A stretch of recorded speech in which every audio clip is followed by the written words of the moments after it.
Fundação Rotary Act sale for de hala de Rotary Club. É uma organização que tem focado mais em jovens profissional e já sabe agora tem um seminário que trata três tópicos sociais. O orador de noite nota personal desconhecida na comunidade e também tem um orador internacional que está presente.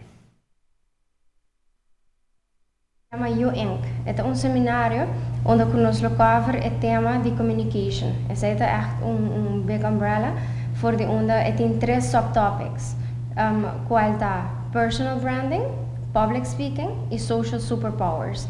Social superpowers está basicamente como tu usa a habilidade para ressaltar em âmbito social e se você não conhece a habilidade bom, como tu descobrir, como tu ressaltar em âmbito social. Para o que se trata public speaking, nós temos Joyce Bartersal.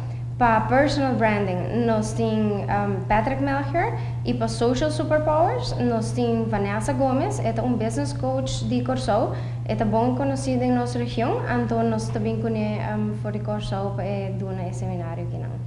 É seminário hobby interativo. Mas, onde mais informação sobre Vanessa Gomes, é mais interativo. Dus het is echt prático.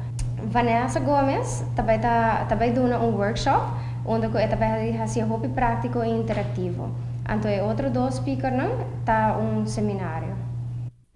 Communications é tool super importante para uma pessoa ressaltar, não somente de hábito profissional, mas também social.